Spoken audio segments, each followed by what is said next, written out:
We are here today after 5 years of being accused of having discharged a firearm.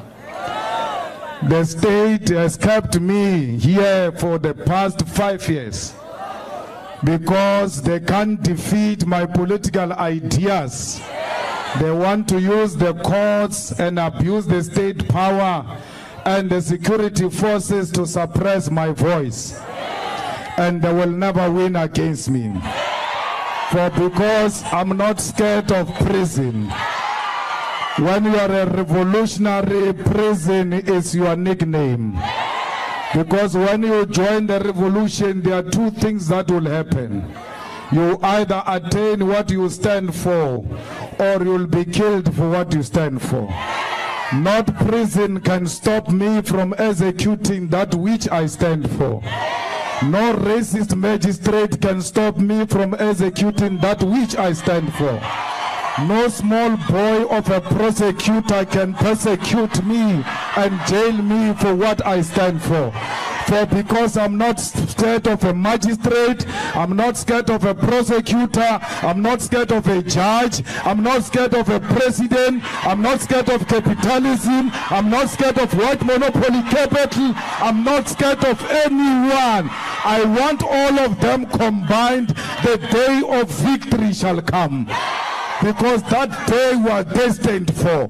And when you are destined for victory, no one can stop you from making it to that day of victory. So fighters, we must never be shaken by persecution of our leadership, not only in the courts, but in the media, through journalists that are part of the establishment. We must not be scared of those who are using state institutions like SARS, like the Hawks, like the police to try and suppress a dissent. Comrades, when we joined and took the position to go against the ANC, we all knew that this is part of the price we'll have to pay. So when it happens to us, we are not shocked. We are always ready for that day. And when that day comes, we know that day has arrived. The enemy has decided to persecute us. We have postponed the case to July, because we did not agree that we must hold the case before elections. Because they want to hold us here while they are busy campaigning outside. So we said to them, we are not coming back here until after the elections.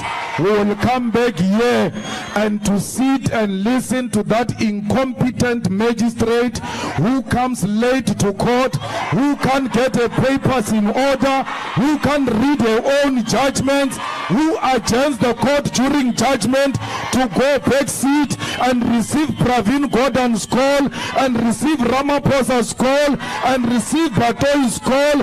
When she comes back to give a judgment, she's shaking like hell, because it's not a judgment, it's a sponsored judgment. Where have you ever heard such a thing? That a magistrate lives in the middle of a judgment to go behind the court. And when she comes back, she's shaking like a little girl being asked in grade 1 to give an English presentation in front of her classmates. I know the lawyers will say, why does he speak about the magistrate like that? I don't care about her feelings, I care about the law. What does the law say? Not what the magistrate feels. Comrades, a magistrate comes to court that was postponed for so many days with papers that are all over. She can't read her own notes. Her judgment is so disorganized. Then what is even worse, there must be a separation of powers between a magistrate and the police. When she comes into court, she says to a police officer, go and fetch judgment, I forgot it in the office. The magistrate must be the only person who sees the judgment. The judgment must sit here on the magistrate. She leaves a judgment in the office. A police officer sees the judgment because the magistrate said, go and fetch my judgment. What type of incompetence is this? What type of nonsense is this that was subjected to for the past 5 years of an incompetent white magistrate? If it was a black magistrate, these people would have written about her that she's disorganized, she doesn't know how to read, she doesn't know how to write. Because it's a white magistrate, they don't say she's incompetent. She is incompetent. When she delivers her judgment, you can see that she's not sure, she's not convinced, it's not her own conviction. I don't care about my judgment. I care about the judgment of accused number 2. She amends the charge sheet from the box, from the bench, because the accused number 2 is charged for handing over a firearm to me. The statements were about him handing over the firearm to me. Everybody said when they were playing a video, we can't see him handing over a firearm. Today, the magistrate says, no, that is not the charge. The charge is supply and brought thing like that. We don't know as we stand here what is the actual charge of accused number 2. And then we must keep quiet to nurse a feeling of a white woman. We don't care about feelings of anyone. We care about what does the law say. I said this knowing very well that on the 15th of July, I'm going to appear before her. I'm not saying this here. I will say it to her. Because I'm not scared of her. I will tell her, you are not applying the law. The reason why you did not discharge accused number 2, you were scared of releasing a white man and leaving a black man in the dock. What type of law is that? The guy must continue to be charged, because if he's released, it will look like we are persecuting a black man. You are persecuting me, whether you release Adrian or not. The reality is that you are looking for me. You don't want Adrian. You have nothing against Adrian. Release my white man and face me alone. I don't need anyone. I can stand up to all of you alone. I don't want people to die for my sins. I die for my own sins. I will never start that which I will never finish. Everything I start, I finish it. So, comrades, that's what we're dealing with, and we'll deal with that after elections. From here, in our mind, there is no court.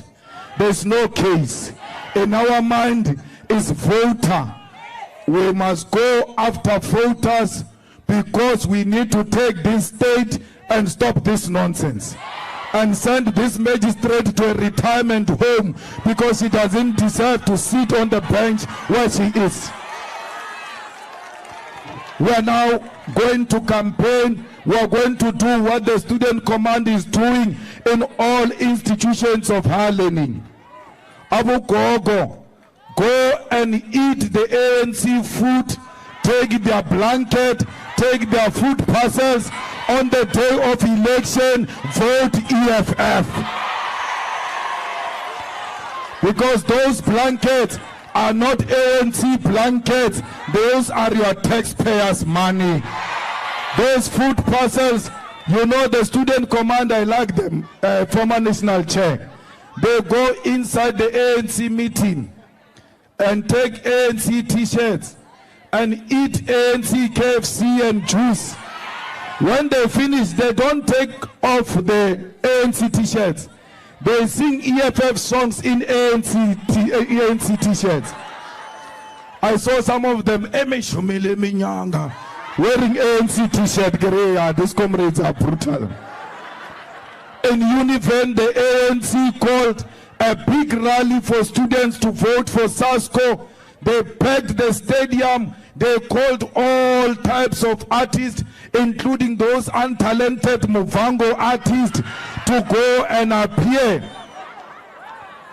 The following day, the bash was so big, the EFF Student Command defeated the Youth League, SASCO, BYA, Muvhango, Master KG, everything put together, the EFF defeated them.